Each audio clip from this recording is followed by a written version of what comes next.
patriarchs and everyone else. Maybe it's 24 references. I don't know how many to Abraham. Maybe there's about 40 references to Abraham. But Moses even outranks Abraham in terms of the number of references. When did he start telling these stories? Well, a lot of people put these stories in the middle and late Meccan period. Why? We read the early Meccan. To encourage his followers in a trying situation. He tells the story of former prophets who faced, as far as he's concerned, similar negative situations that their faith in God pulled them through. You follow me? So the stories are to like reinforce faith in God under trying circumstances, to encourage the followers to be steadfast and persist. So the Joseph story is told in that regard. And there's a whole surah devoted to Joseph.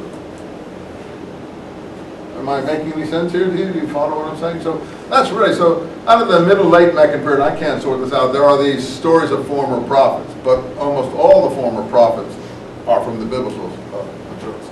Few Arabian prophets who are mentioned in passing, but very little, he doesn't know very much about them. And what he knows is repeated every time he mentions their name, a couple of sentences. Hud,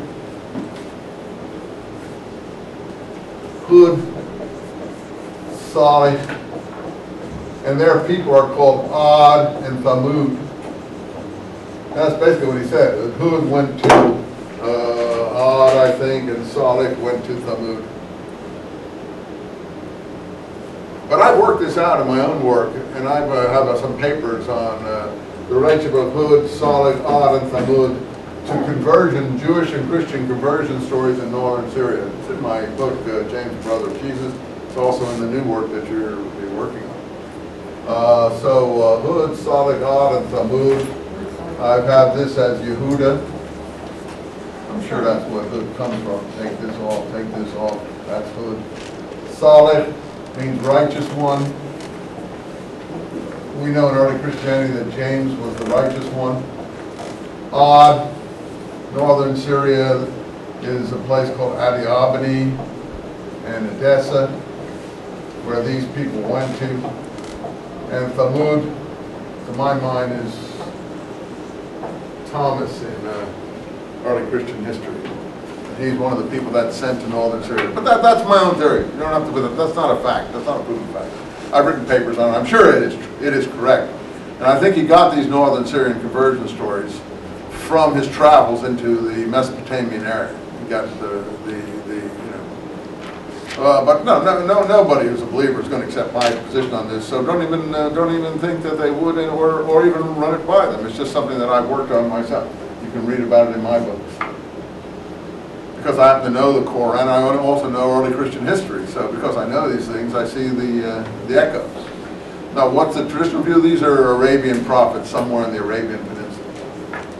The thing is that in Greco-Roman times, Arabia extended all the way up to northern Syria and Iraq. The Romans called that whole area Arabia. And they saw the northern Syrian petty kings as Arabs, as Arabian kings. I explain all this, as Al will tell you, in this book of mine that I've written. Never mind that. Let me erase that for you. Take it too seriously. That's not officially part of the situation. Gone. Off the board. Easy as that. I erase a person's mind. Gone. Just an idea. I think it's true, but it's just an idea. So there are stories about those characters, previous warners as he puts it. Moses is a warner. John is a warner. Jesus is a warner. These characters are warners. What? What's the definition of a warner? A warner warns about something. Or warns? Warn, yeah, warns.